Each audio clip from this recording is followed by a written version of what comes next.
給阿嫲的情書點樣喺五一檔以黑馬姿態跑出，證明咗一套好戲根本唔使靠乜嘢流量明星。啱啱過去嘅五一檔，給阿嫲的情書好似一匹冇聲冇息但後勁強烈嘅黑馬，靜靜雞走入咗好多觀眾嘅心。佢冇鋪天蓋地嘅宣傳，冇當紅偶像助陣，但靠住真摯嘅情感同厚實嘅文化底蘊，成為今年到目前為止最令人感動、最引起大家鄉愁嘅國產片。豆瓣開分高達 9.0， 好多網民自動做自來水，有人話係潮汕版海角7號，亦有人睇到甜蜜蜜嗰種跨越時代嘅離散同堅守。但導演藍鴻春就好平淡咁搖頭，呢個故事有佢自己獨特嘅生命軌跡。時間翻到2019年，藍鴻春喺海外拍一部叫《四海潮味》嘅紀錄片，鏡頭對住散佈世界各地嘅潮汕族群。拍攝期間，佢接觸到好多上咗年紀嘅老華僑，亦第一次聽講僑批呢個詞。批喺潮汕話就係信，僑批係舊時海外華僑透過民間渠道，連同匯款寄翻鄉下嘅信。呢種信款合一嘅特殊家書，起源自19世紀穿梭南海嘅水客，後來發展出銀信局，成為海外遊子同鄉下親人嘅生命線。嗰啲黃晒嘅信紙上，每一筆都浸透住汗水同思念。信入面可能只係講下南洋嘅天氣，好少嘅收入，對屋企老母老婆仔女嘅牽掛，結尾就會寫明會翻嚟嘅銀碼。但喺呢啲看似普通嘅文字背後，藍鴻春見到好多充滿遺憾、誤會同命運咁嘅故事，有啲因為打仗或意外而永遠兌現唔到嘅歸期，有啲被歲月扭曲嘅傳言，有啲隔住山海耗盡一生嘅漫長等待。呢啲沉澱喺歷史入面嘅情感，佢覺得正係呢個信息爆炸嘅時代最罕有同珍貴嘅嘢。一個故事嘅胚芽開始發酵，潮汕阿嫲葉淑柔大半生過住平淡但堅韌嘅日子，湊大班細路，守住頭家。直到有個做生意失敗欠債嘅孫仔，為咗揾傳說中已經變咗富豪嘅阿公而去泰國，先至發現阿公已經過咗身。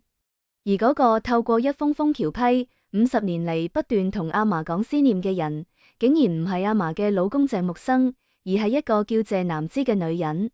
呢個係虛構嘅故事，但藍鴻春話入面90%情節都有真實原型。佢一直覺得喺潮汕嘅葉淑柔同喺暹羅嘅謝南枝呢兩個冇見過面嘅女人，本質上就係同一個人，有同樣嘅韌力，令情感同信念喺山海之間流動，完成大半生遙遠而漫長嘅守候。喺潮汕地區，女仔成日被叫做走仔，意思係會走咗嘅細路。呢個稱呼本身就包含一種傳統諗法，個女終歸要嫁人，會成為人哋屋企人。但喺呢套戲入面，偏偏就係呢兩個被標籤為走仔嘅女性，一個用好大能量守住頭家，自己湊大3個細路；另一個喺舉目無親嘅異鄉，靠住聰明同韌力努力謀生，用一生守住自己嘅信念同一句冇講出口嘅諾言。回望以前嘅過番故事同僑批文化，絕大多數係男人角度，重點係讚男人出海揾食嘅辛苦。但呢套戲就罕見咁將鏡頭反轉，聚焦喺大時代底下女性同女性之間嗰種沉默嘅義氣、深藏嘅柔情，同佢哋作為獨立個人嘅生命選擇。給阿嫲的情書係藍鴻春潮汕3部曲嘅最後一部，之前佢拍咗爸，我一定得的同帶你去見我媽。為咗打磨呢個劇本，佢寫咗50-60萬字。一個咁本土嘅故事，一種對非潮汕人嚟講好似外語嘅方言，點樣令人喊？答案可能喺佢長久嘅創作執着入面。佢沉迷寫雙生關係。拍呢套戲嘅時候，呢種對人性幽暗對照嘅鍾意，自然咁塑造出葉淑柔、謝南枝呢兩個隔住山海但靈魂相通嘅形象。最重要嘅原型來自一位潮汕阿姨嘅真實家史。民國時期，佢嘅曾祖父去泰國，後嚟喺海上病死。曾祖父嘅朋友默默幫咗佢哋頭家好多年，一直唔忍心將真相話俾曾祖母知。我諗起入面每一個人都會喊。藍鴻春話：我一直相信喺另一個時空，呢啲人都係真嘅。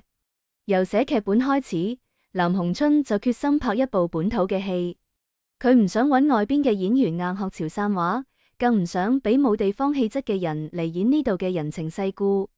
佢決定盡量用本地素人。呢個決定帶嚟好大嘅工作量，淨係揾飾演後生謝南枝嘅演員就見咗過千個女仔，用咗超過半年。而飾演葉淑柔阿嫲嘅老婆婆，更加係從300-400個候選人入面反覆揀，最後活躍喺短視頻平台嘅潮汕網紅婆婆吳少卿令佢眼前一亮。鏡頭入面，佢成日同個孫拍輕鬆搞笑嘅短視頻，幽默又有生活氣息。但藍鴻春上門拜訪之後，好驚訝咁發現，吳少卿唔單止活潑得意，仲有好好嘅代入感，可以演出歲月沉澱之後嘅心情同憂傷。老咗嘅謝南枝角色更加難揾，甚至套戲開咗機仲未揀到。直到藍鴻春睇咗泰國電影《母母的外孫》，銀幕上演阿媽嘅烏薩梅坎姆，令佢即刻認定就係佢。佢將劇本翻譯成泰文寄過去，烏薩睇完好感動，即刻應承。呢都可能係一種奇妙嘅緣分。烏薩雖然第一次嚟中國，但佢祖籍就係潮汕，觀眾都當佢係家己人。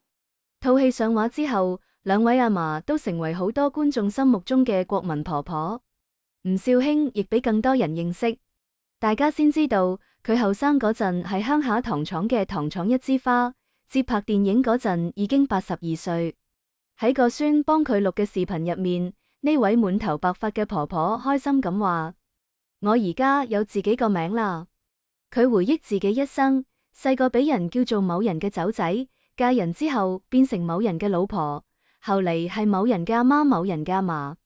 多年嚟，佢一直喺別人嘅身份入面打轉。拍完呢套戲，佢終於喺晚年真係擁有吳少卿呢個名。給阿嫲的情書全片對白同鏡頭都好克制，可能同藍鴻春做紀錄片出身有關。就算係成套戲最有戲劇性嘅位，都處理得好平淡。後生嘅葉淑柔收到老公同另一個女人細路嘅相，呢個殘酷嘅事實對任何老婆都好似晴天霹靂。但佢只係淡淡咁講咗句：咁耐先話我知，然後低頭重新拎起手中嘅繡花架，一針一線咁繡落去。藍鴻春話：當佢喺腦入面諗到呢句對白，眼淚即刻就流落嚟。呢句說話舉重若輕，好似一場沉默嘅風暴。嗰種俾歲月磨過之後，將所有傷痛吞落肚嘅隱忍，比任何呼天搶地嘅喊喊聲更加有力。編劇鄭軒軒同藍鴻春嘅諗法不謀而合。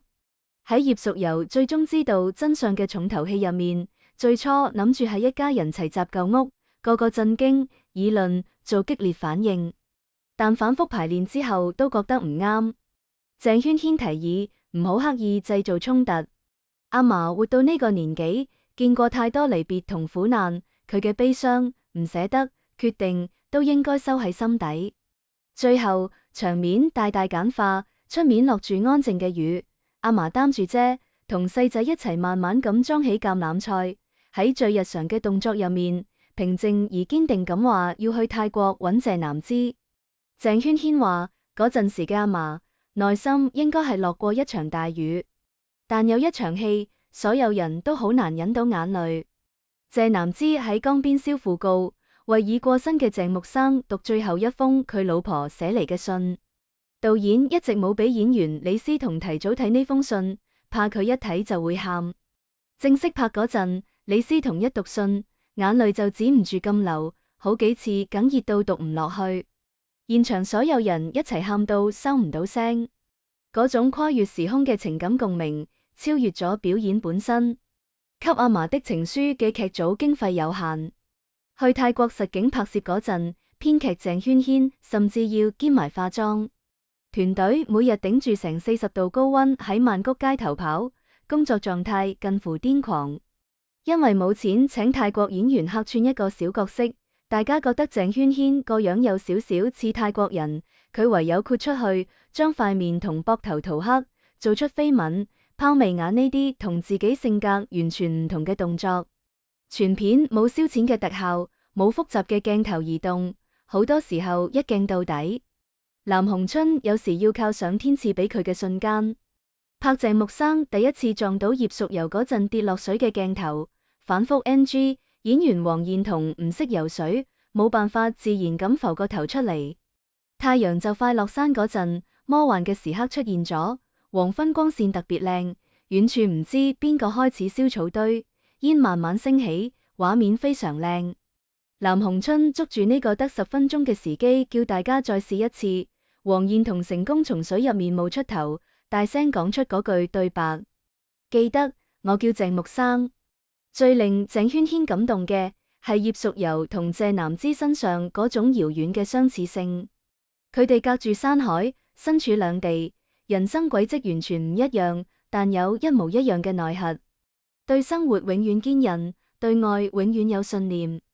而謝南芝呢個人物尤其吸引佢。喺早期劇本入面，謝南芝被賦予複雜嘅原生家庭背景，成長似乎圍繞住反抗家庭同尋找婚姻。但鄭軒軒認為佢嘅人生選擇唔應該只有結婚呢條路，成長嘅關鍵唔係嫁俾邊個，而係我係邊個。於是團隊修剪咗謝南芝嘅成長線，佢唔需要靠複雜嘅家庭矛盾嚟博取同情，只需要一個慈愛，有少少缺點但始終照顧佢嘅老豆。戲入面媒人帶男方上門提親，要求生6個，老豆回唱：咁你去同朱娜夾8字啊，一竇可以生12個。呢句對白就係鄭軒軒寫嘅，令鮮活嘅人物性格一下子立起嚟。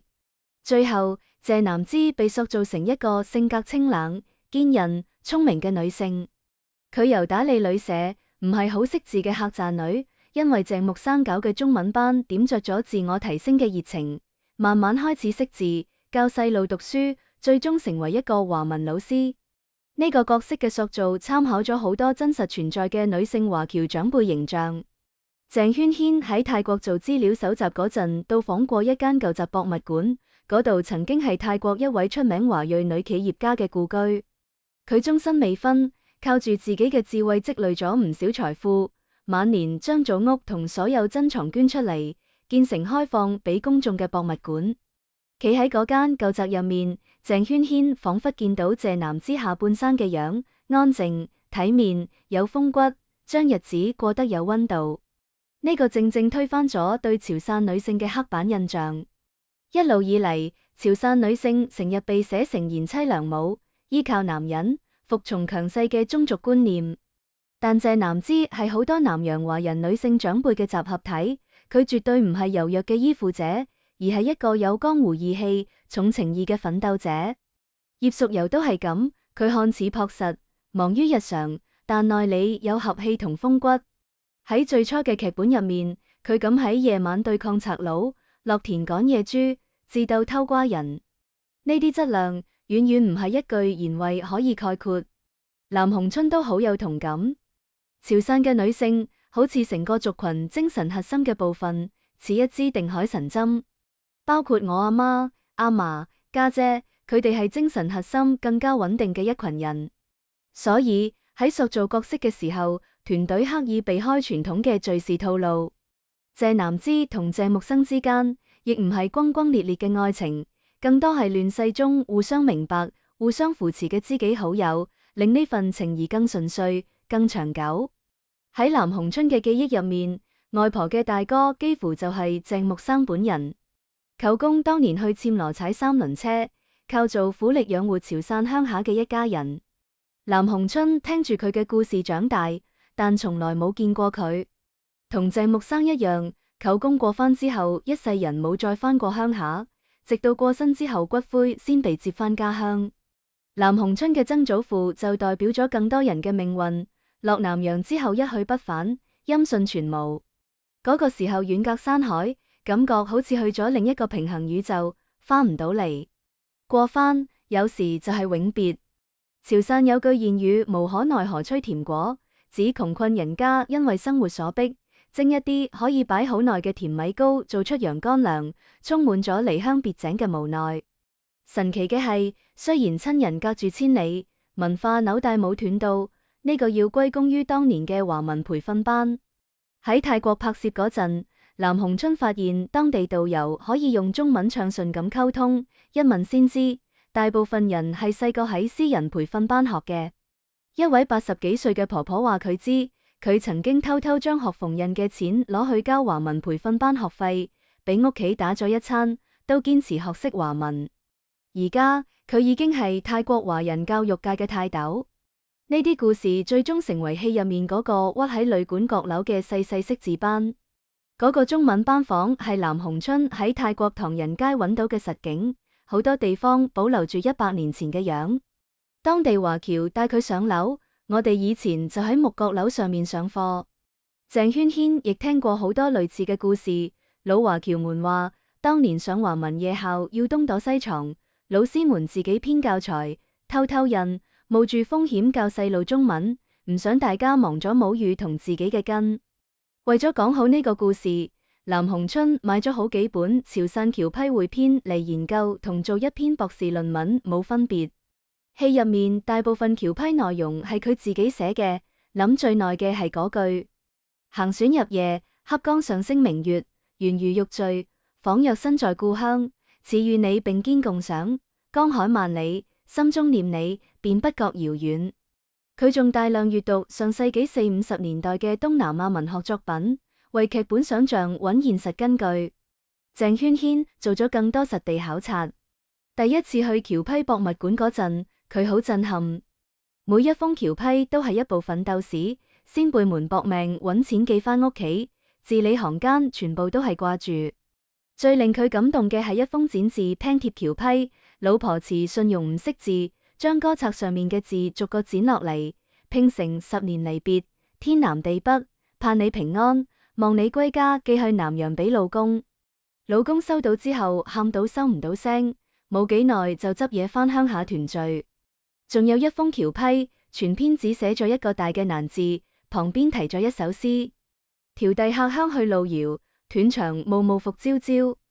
風光子裏成虛夢，惆悵何時始得消。